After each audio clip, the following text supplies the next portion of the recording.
लागी तुझते मन की लगन. त्या गावात एक साधीशी पण मनाने खूप मोठी मुलगी राहायची, नैना. नेहमी डोळ्यात स्वप्न आणि ओठावर न बोलता येणाऱ्या भावना असायच्या तिच्या. आणि एके दिवशी त्या स्वप्नांना रंग मिळाला जेव्हा तिच्या आयुष्यात आला आरव.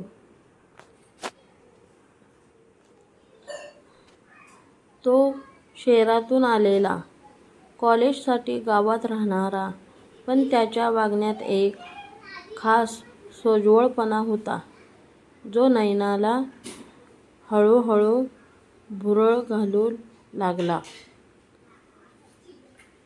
शब्द न बोलता त्या दोघांमध्ये काहीतरी घडत होतं. दरवेळी जेव्हा तो कॉलेजच्या कट्ट्यावर बसायचा, ती लांबून फक्त त्याच्याकडे पाहत राहायची. तो पाहिलं किंवा नाही हे तिच्यासाठी महत्त्वाचं नव्हतंच, कारण तिचं मन तर केव्हाच त्याच्यावर लागी तुझते मन की लगन म्हणत स्थिरावलं होतं. एका दिवशी कॉलेजमध्ये एक सांस्कृतिक कार्यक्रम होता. नैना प्रथमच स्टेजवर कविता सादर करत होती. कविताचे नाव होते मन की लगन. ती कविता त्यांच्यासाठी होती, पण त्याला न सांगता, तुझ्या डोळ्यात जेव्हा मी पाहिलं तेव्हा मला माझं स्वप्न गवसलं. शब्द नव्हते ओठावर, पण मन बोलत होतं. लागी तुझते मन की लगन रोज ओरडत होतं. ती कविता संपली. टाळ्या वाजल्या, पण आरव उठून गेला, काहीच न बोलता. त्या दिवशी नैना खूप रडली. तिचा विश्वासच गेला. माझं प्रेम चुकीचं होतं का?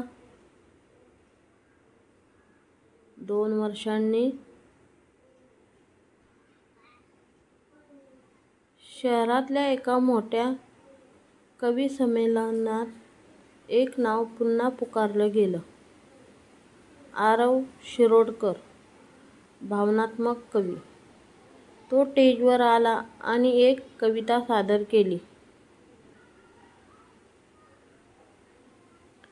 कधीच बोलू शकलो नाही, पण तुझ्या कवितांनी मला ओरडून सांगितलं की माझंही मन तुझ्यावर लागलं होतं. मी घाबरलो म्हणून गेलो, पण प्रेम काही केल्या संपलं नव्हतं. तुझी ती कविता मन की लगन अजूनही माझ्या काळजाच्या प्रत्येक ठोक्याशी वाजते.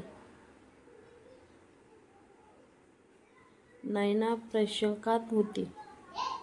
डोळ्यातून अश्रू वाहत होते, पण ओठावर हसू होतं.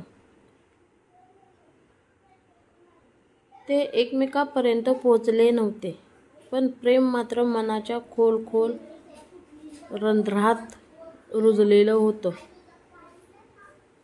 कारण काही प्रेम अधुरं राहिलं तरी पूर्ण असतं. मनाची लागण कायमची असते.